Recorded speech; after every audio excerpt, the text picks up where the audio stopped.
Hello दोस्तों, मैं हूं एडवोकेट संचिता जोशी और मेरे यूट्यूब चैनल का नाम है इंडियन लीगल जानकारी। दोस्तों, आज के टॉपिक में हम बात करेंगे मिथ्या साक्ष्य यानी कि झूठी गवाही देने के आरोप में क्या सजा प्राप्त होती है और ऐसा किस आधार पर माना जाता है कि सामने वाले ने झूठी गवाही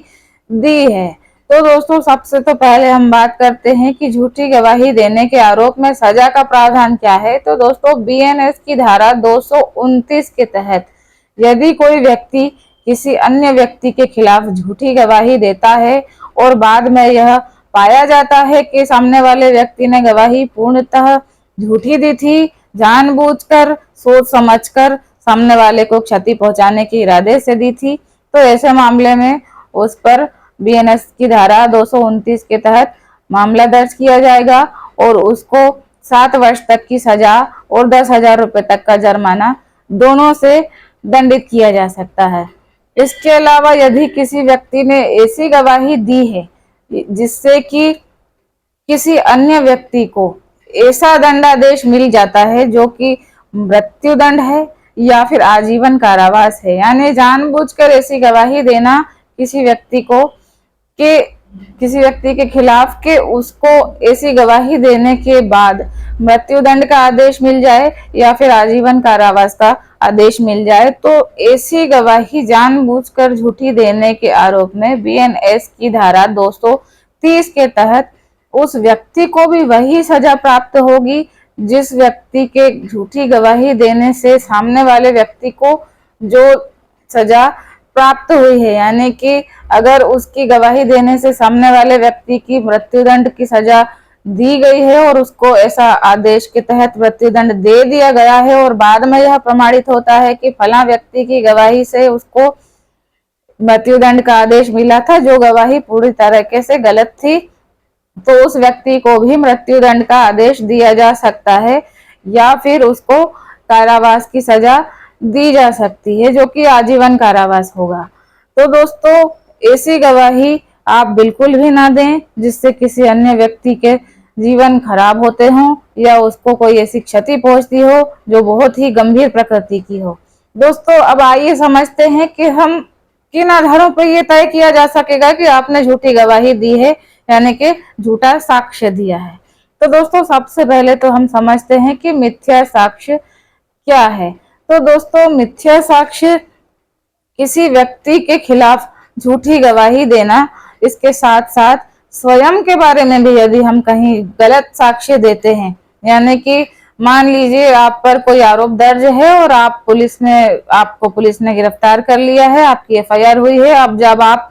कोर्ट जाते हैं, अपनी जमानत का आवेदन लगाते हैं, तब आप साथ में एक शपथ पत्र भी प्रस्तुत करते हैं जिसमें ये लिखा होता है कि मेरा आज के पूर्व किसी भी न्यायालय में कभी कोई आपराधिक प्रकरण दर्ज नहीं हुआ है और मेरे द्वारा दी गई जानकारी पूर्ण रूप से सत्य एवं सही है। ऐसे आवेदन को यानी कि शपथ पत्र को जब नोटराइज करके कोर्ट के समक्ष प्रस्तुत किया जाता है तो कोर्ट आपके शपथ पत्र को मानकर ही आप पर विश्वास कर लेती है कि हाँ, आपने शपथ पत्र में लिखा है कि इसके पहले आपका अन्य किसी अदालत में कोई प्रकरण दर्ज नहीं रहा है, तो वो इस आधार पर आपको जमानत दे देती है।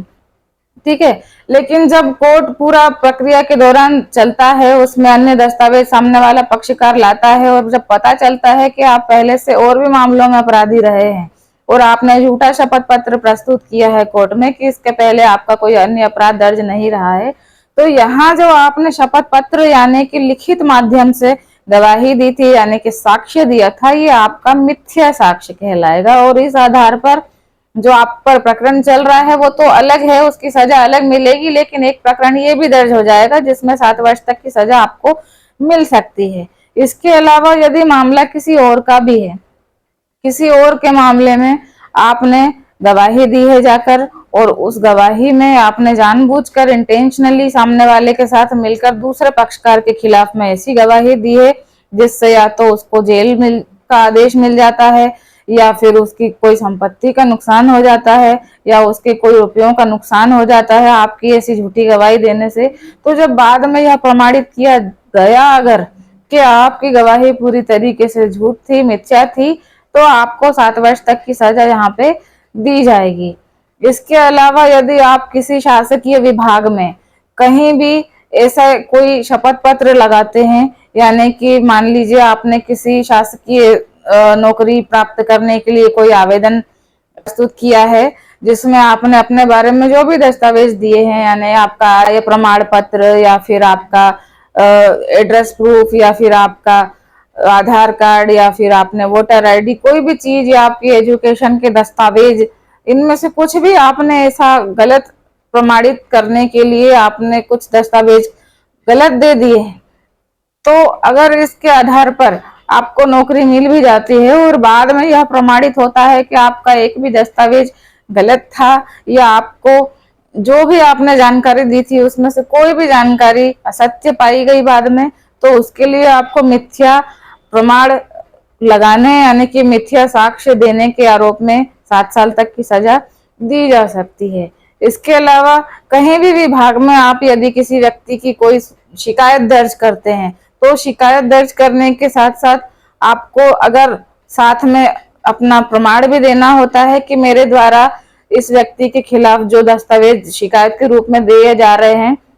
वो पूर्ण रूप से सत्य एवं सही हैं, जबकि वो गलत हैं, आपने उनको बनाया है। यानी कि मान लीजिए आपने कोई शिकायत देने के लिए कोई वीडियो साथ में दस्तावेज के तौर पर कोर्ट में या किसी विभाग में लगाई है, जिसमें सामने वाला ऐसा प्रतीत होता है उस वीडियो या उस चैट को या उस दस्तावेज को देख करके सामने वाले ने कोई